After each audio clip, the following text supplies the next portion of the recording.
My God, I hate drugs.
Drug addict owns up to the killing of a pregnant public prosecutor in what looks like a robbery gone wrong, but the police looking at another angle. From the Philippines to South Korea, government's economic managers downplay the latest data showing rising prices of goods. And from memoji to augmented reality, here's what Apple has in store on iOS 12.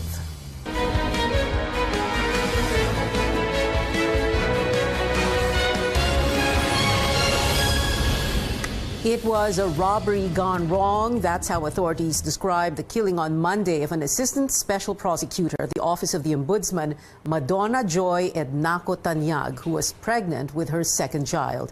The lone suspect, an alleged drug user, was in jail for 10 years in General Santos City for a drug case. Our George Cahilas tells us authorities are looking into the possibility the incident was work-related. Nag-agawan kami. Ng ano? Ng pitakan. Pitaka. Tapos lumawan ba? Saan mo sinaksak? Sang katawan?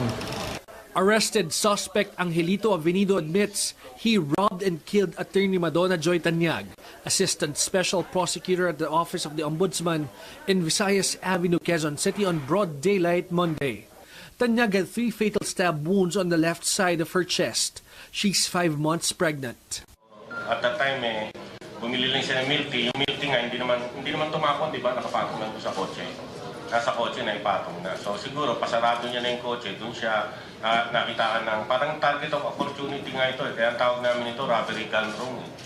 Authorities reviewed CCTV footages near the crime scene, and through the help of concerned citizens, they identified suspect Avenido through his tattoos. Nung pagtapos niya po saksakin, tumakbo po siya sa gasoline station po, dun sa Shell.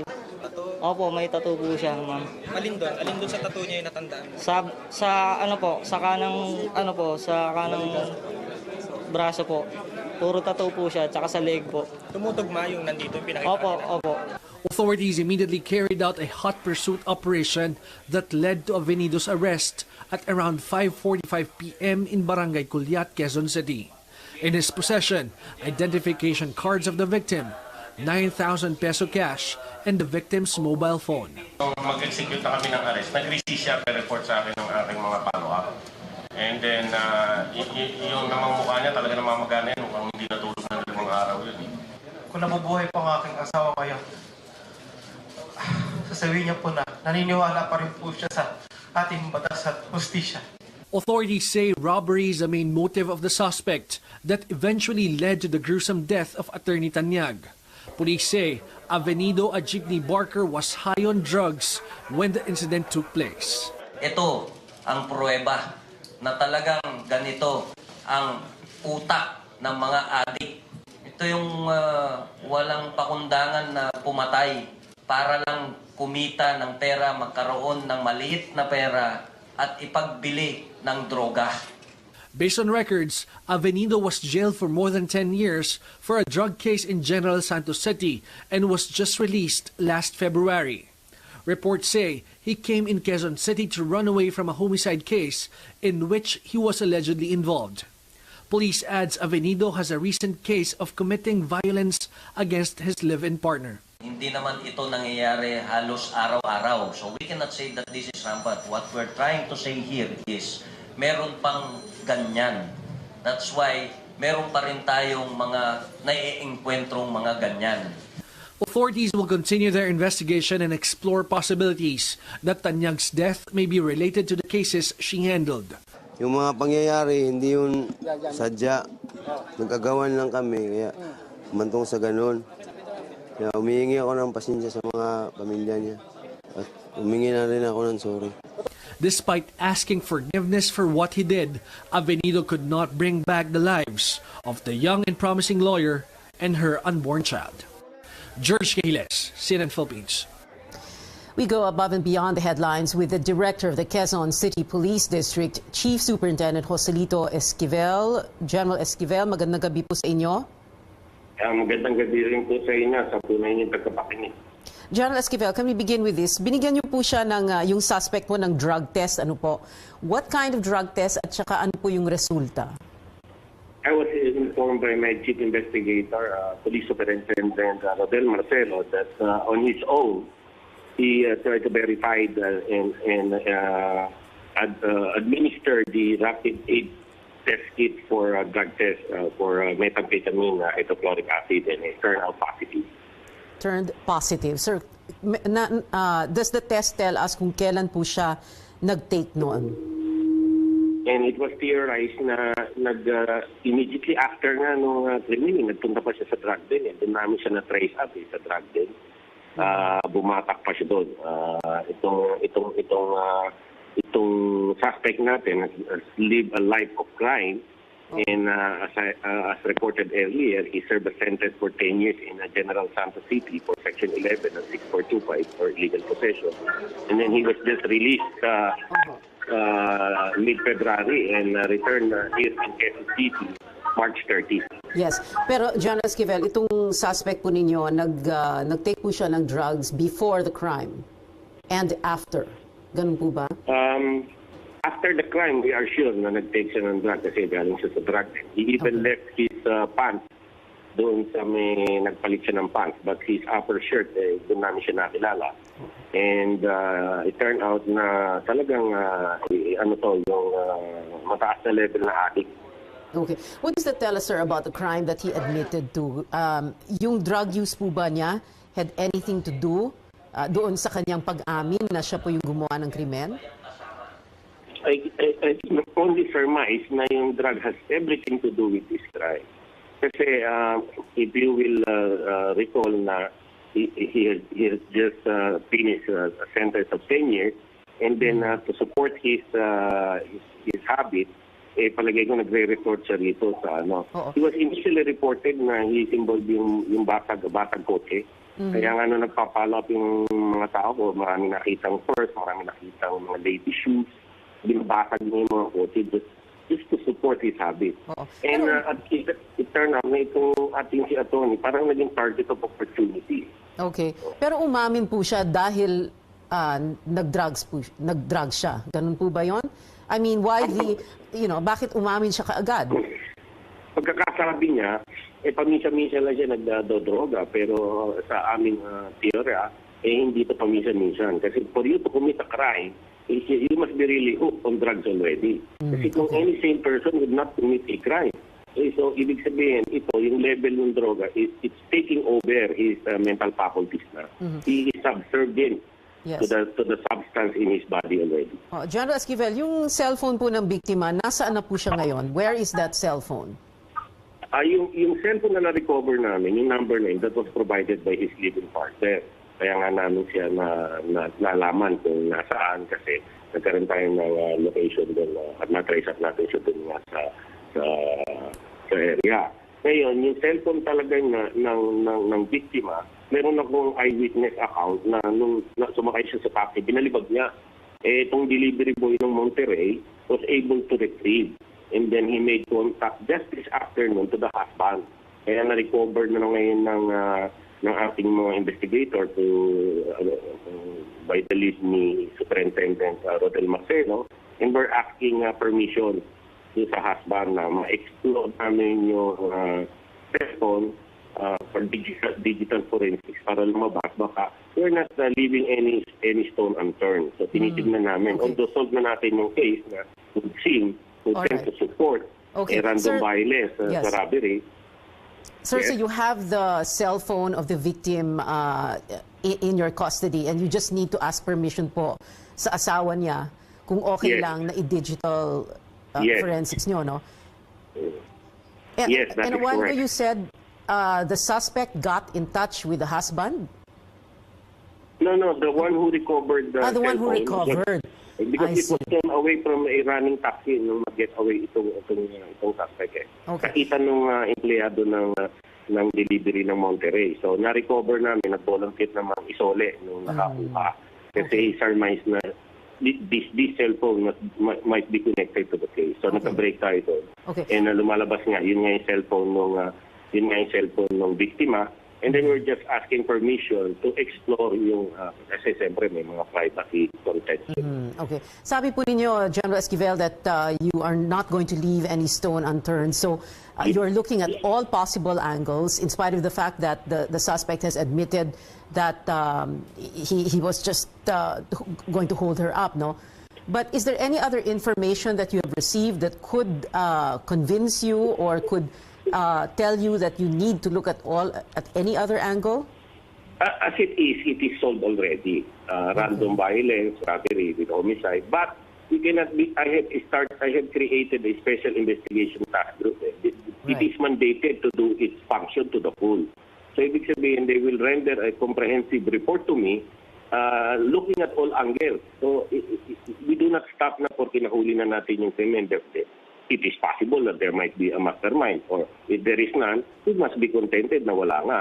So we will have the special investigation task group run its course kasi may mga SOP kami sinusunod dyan para to wrap up the investigation.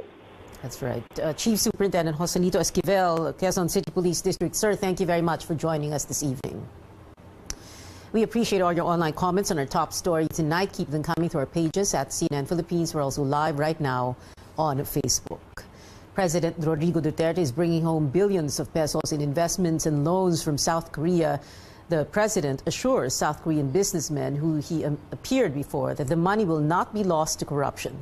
Mr. Duterte also tells them they will be safe in the country. In late 2016, Korean businessman Ji Ik-ju was kidnapped and killed, allegedly by policemen posing as anti-drug operatives right inside Camp Crame. He's the president in his own words. And I would like to assure you, there will be law and order. I will not promise you anything, but I will force the issue with everybody. It's either you stop it, and I will allow the human rights to continue shouting. But I cannot compromise the greater public interest. And for those of you who come to the Philippines coming with our guarantee that you will be safe and sound. It is the president's third day of an official visit to South Korea. He flies back to Manila tonight. Here today's global headlines. The death toll from the eruption of Guatemala's Fuego volcano is rising, and now more hazards threaten grieving residents. At least 69 people were killed after the volcano erupted Sunday. Officials say volcanic ash has already stretched across a 19-kilometer radius, and winds could carry the ash even further. This is drone video taken Monday showing the spread of the ash. Authorities have urged residents living near the volcano to evacuate. They've also warned some states to watch out for volcanic rocks and ash. The public is advised to avoid roads close to the volcano and make sure water is not contaminated. Disaster officials say 1.7 million people have been affected by the eruption. The flurry of international diplomacy continues for North Korean leader Kim Jong-un. The Kremlin has extended an official invitation to Kim to visit Russia. Kremlin spokesman Dmitry Peskov said that Russian Foreign Minister Sergei Lavrov extended the invitation when he traveled to Pyongyang last week. The Eastern Economic Forum, to be held in September, was proposed as a possible option for Kim Jong-un's visit. The announcement comes ahead of an expected meeting between Kim and U.S. President Donald Trump. That historic face-off is set on June 12 in Singapore. Prices of goods continue to rise steadily as officials announce the inflation rate is at its highest in 5 years. But economic managers say there is no need to worry. Our senior correspondent Ina Andalong has that story. Prices continue to rise faster according to the latest inflation rate. Inflation in May stood at 4.6%, higher than April's 4.5%, and the highest in more than 5 years. What does this mean for consumers? Well, officials say current prices, even at the rate they've been spiking, should still be manageable for households earning 10,000 pesos a month. Again, depende sa lifestyle mo, no? But we're seeing na merong nagkakasya. But of course, we want a more comfortable. Hindi naman yan ang pangarap natin sa bawat Pilipino. Delia can't help but wonder how that's even possible. She has 4 kids who depend on her earnings in this rice and egg stall. She says 20,000 pesos monthly is barely enough for them. That's why higher prices is always bad news. 10,000. Pagkain lamang ngayon, tsaka mga gamot-gamot, kulang pa. Officials explain those who had a 10,000 peso monthly budget before May would only have to spend an additional 459 pesos to meet the same expenses. In discussing inflation, they even presented this table of how a Filipino with a 10,000 peso monthly budget usually spends his or her money. The table supposedly proves that a 10,000 peso monthly budget is enough for basic needs. But clearly, the term enough is relative. In this table, food is pegged at more than 2,400 pesos a month. Electricity, gas, and other fuels at 744 pesos. And house rent pegged at just more than 1,200 pesos. No allocation yet for other needs like maintenance medicines or miscellaneous expenses for school. This is based on the average Filipino family na ang basihan namin is the Family Income and Expenditure Survey. So it's really based on a nationally representative survey. Kulang nga, kasi kung sa amin nga, in-estimate ko sa amin, ang pamasahe, ang gasolina pa lang, 3,000 na isang buwan. Oh. Saan kayo pupunta? Dito sa palengke, tsaka sa bahay palengke simbahan. Oh. Tapos, ang pagkain mo, everyday ang ulam lang, 300 a day, di nasa 9,000 na yun.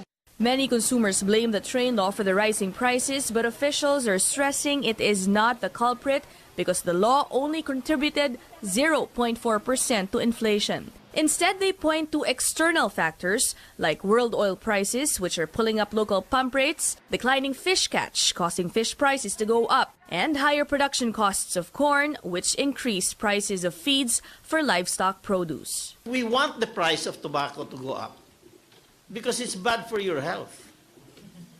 We also want the price of sugary drinks to go up, because it's also not so good for your health. So those two prices have really driven the inflation rate, but it's something we planned for. It's not an accident. The thing that we did not plan for was the increase in the price of fuel. Unfortunately, we could not foresee that there was going to be gulo sa Middle East, and that drove the price of fuel up. The train law is supposed to be tempered by measures like fuel subsidies, but apparently the agency concerned has not yet asked for any funding for this because it's still finalizing guidelines on how the subsidy program is going to be implemented. I don't know, but the Treasury is ready to certify that there's fund available. So whenever there's a request from the OTR, we will release the money.